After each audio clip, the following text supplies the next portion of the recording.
friends, welcome. So before we go ahead and watch today's video, yes friends, if you're watching us for the first time and if you haven't yet subscribed to the channel, make sure to hit the subscribe button and the bell icon so that you get notifications of all our videos as soon as we upload them. And after watching today's video, if you like it, then click the like button and share the video with your friends and family. So friends, today's video is the legend of Dhyanalinga, a 15,000 year history, Sadhguru. Okay, I have no idea what this is. So let's go ahead and watch this video.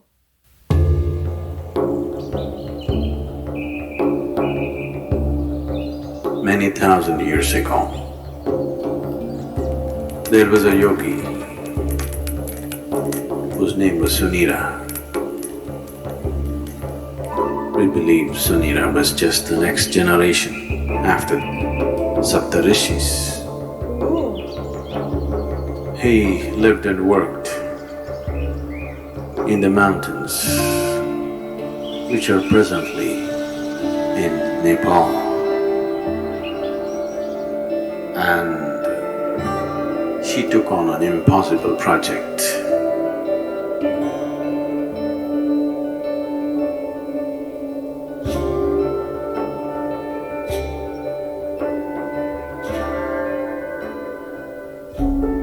SUNIRA saw that human consciousness could be evolved if you produce a perfect human being who could render this to all sorts of people. In a way, he comes from the tradition of Shiva. Somewhere it's his dream to build another being like that. He wants to build a living Shiva once again, a perfect teacher for the world who is completely multidimensional, not this kind of teaching or that kind of teaching. As Shiva explored the whole human consciousness and human body in every possible way, he wants that kind of a living being. So he started building the energy body for that kind.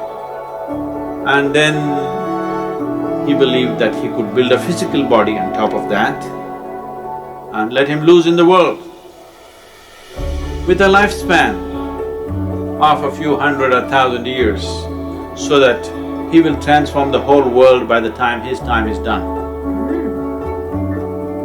So he started working on this project, and of course he died unfulfilled.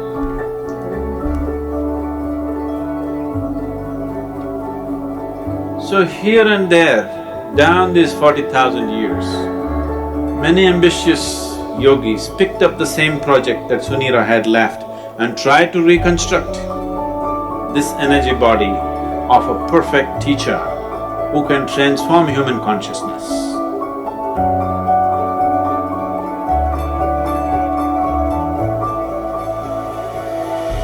They called him Maitreya. Maitreya means a friend, a true friend to the humanity, to come and change humanity, the world teacher.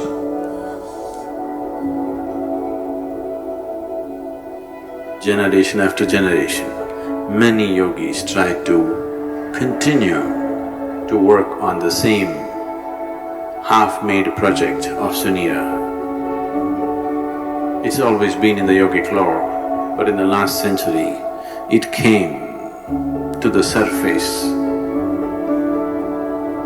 It came to social knowledge because the Theosophists worked on it. An innocent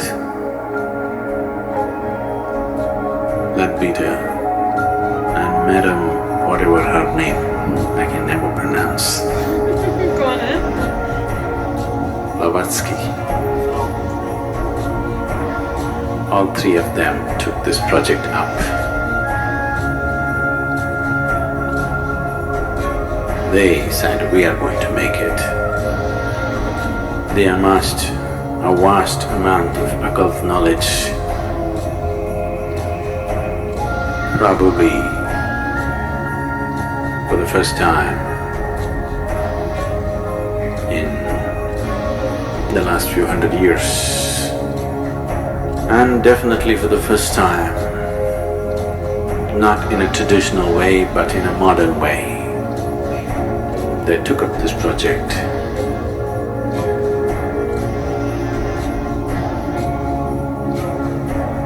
And they tried to locate this being. This unfinished project, they want to take it up and complete it. Some work was done. They had the knowledge, but they did not have the capability. They acquired much information, but they could not acquire the necessary means to do anything like that. Twice they made serious effort to simply declare that they have completed the project, the perfect being has come. But it did not work. It's true. Another parallel line was also being drawn for the last couple of millenniums, where another set of yogis who were aware of this SUNIRA's glorious but quite impossible project, they started working upon a similar force to create a similar possibility, but with a completely different understanding of the same, creating a perfect being, but not as a human being, not in human form, because putting it into a human being as such a possibility, human system has all the capabilities, but still it doesn't have the necessary integrity of boundary to hold it. There are previous experiences of creating or attempting to create Dhyanalingas in many places.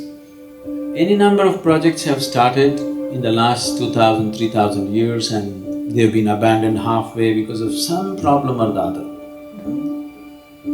In Bhojpur they attempted a Dhyanalinga about 1,000 years ago, little more than 1,000 years ago.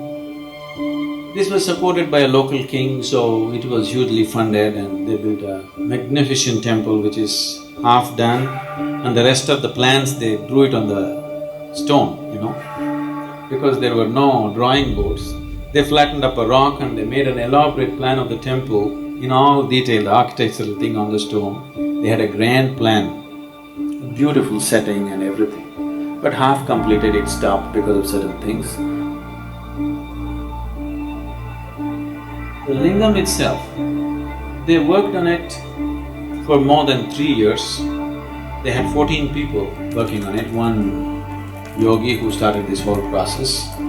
But this yogi worked for over 2 years and produced these 14 people, 7 men and 7 women, of enormous or extraordinary accomplishment, and they started working. They created this lingam almost 95% done.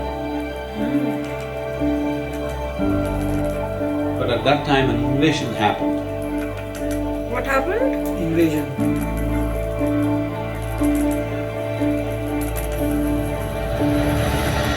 The invaders came.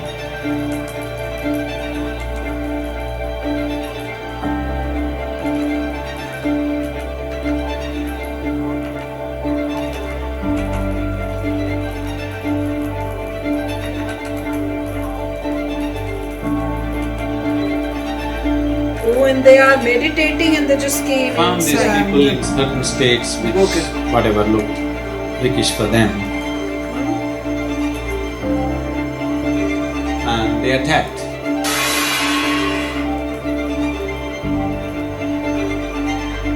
Broke it. When they attacked, his left foot was chopped. Ooh. Because of this damage in the body, he could not continue. So he decided that they will merge themselves into the lingam and complete the work. Yeah, what? They asked another yogi, trained another yogi to lock the energy. This Lock yogi left their bodies and merged into the They lingam. merge into that lingam. But the other yogi who was supposed to do this was so overwhelmed by this situation that he could not lock it. Could not lock it. Because they did not lock it in time, the lingam just cracked up. Oh. Even now you can see it's a straight crack in the lingam, about 3 to 4 inches it just opened up. Now they patched it up with lime. The archaeological department has patched it up with lime, but it just cracked.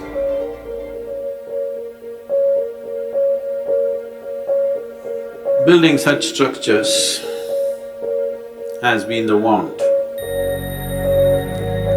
of many yogis because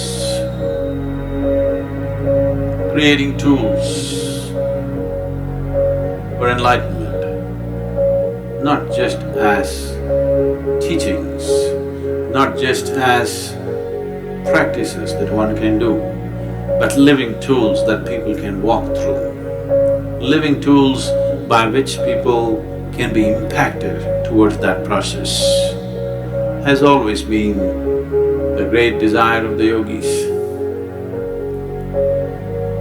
One of them who had such a desire fixed me up for the job.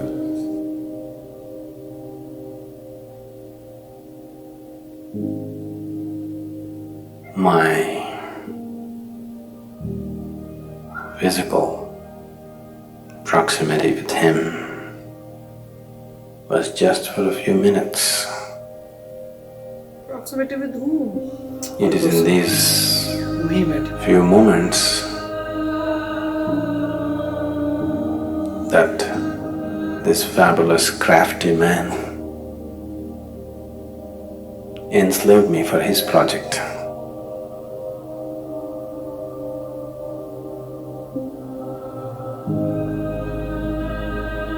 Everything that I did was around it because it was my Guru's dream Guru's and it dream. was his vision that the Dhyanalinga has to be established.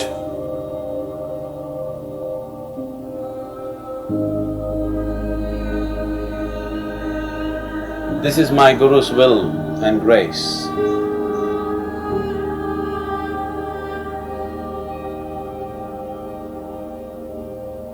I think I must tell you something about the madness from where I come. After 2 lifetimes of heartbreaking sadhana, very intense, very truly heartbreaking sadhana. These 2 lifetimes, I was referred to by people as Shiva Yogi. And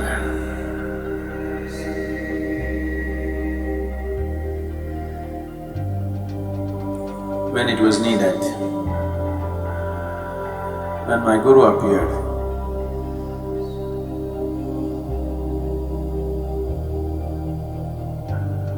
and when he felt he did not feel fit to touch me, he touched me with his stick. And everything that needs to be realized was realized.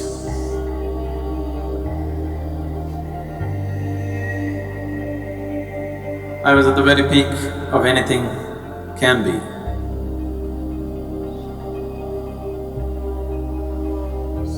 So he actually went and meditated in So- some jungles. That being was referred to as Shiva Yogi, trying to fulfill His master. the mission that was put into him in work. Came back again.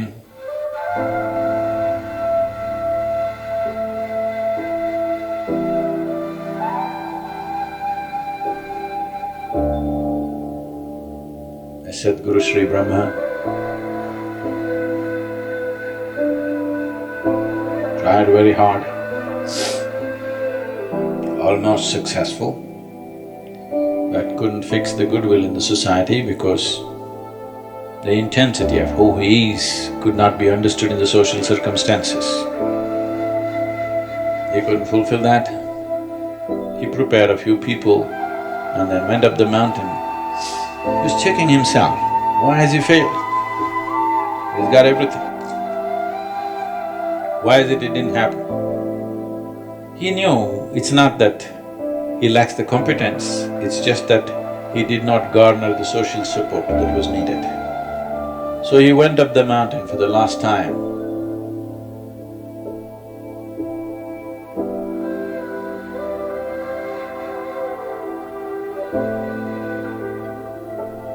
Before going up, he announced here at the foothills, a few of his disciples gathered. They said, "What now?" He said, "Even Tirpi Varvan, that means this one will be back again." And he went up the mountain for the last time.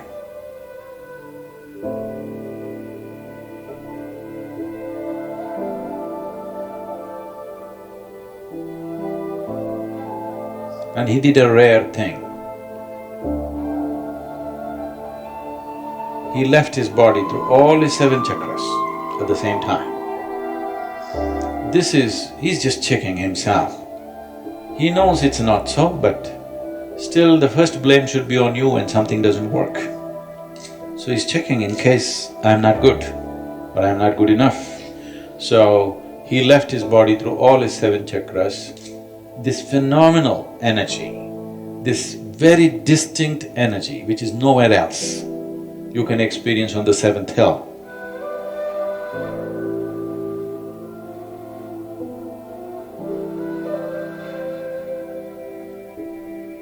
It's very, very different from anything that you would find anywhere. It's distinctly different. So with that done, he knew what is the problem is you didn't handle the circumstance properly. Too high-fi for me.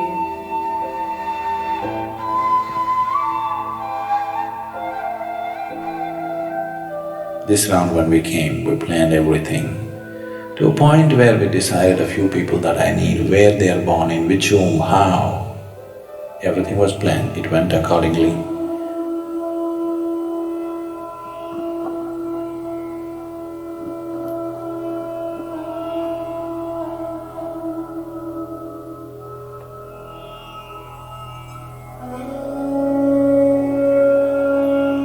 Is this what he's made? Looks like. For people needed for the consecration, I placed them in the right kind of places so that everything comes together at the right time.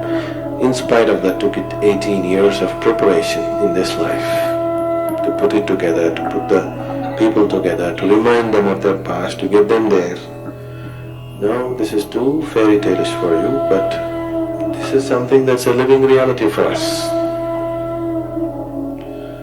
So the consecration process itself took 3.5 years, a very intense process. People who witness these things, their lives are never the same again.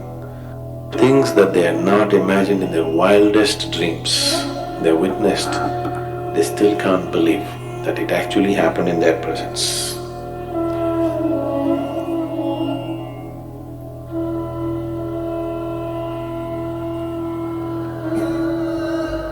Yogi SUNIRA,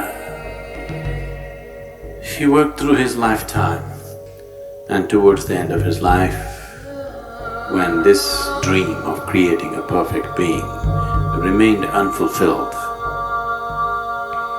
Yogi SUNIRA made a prophecy that long time from now, long time from now, this work that I have started will find fulfillment and reverberate, not here, but in the green hills of the south. Our hills are green. We are in the south. So whatever SUNIRA's prophecy has come true, but not the way he thought it would.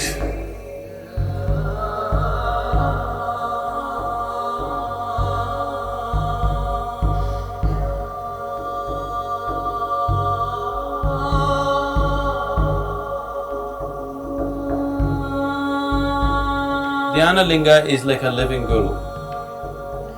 The role of a guru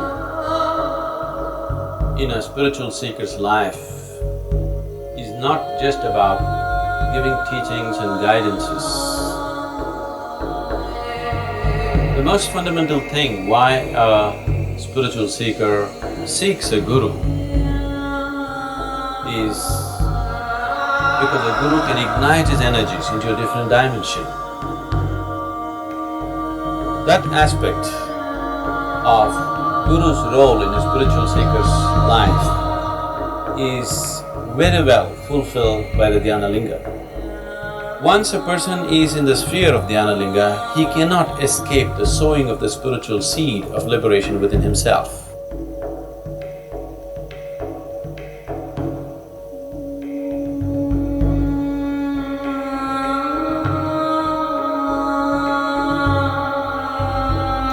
Okay, what is on the top?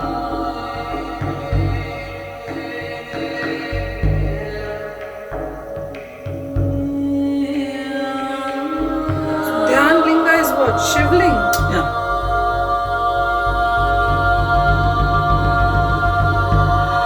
Why are they calling it Dhyanalinga? I mean, they believe that it has powers and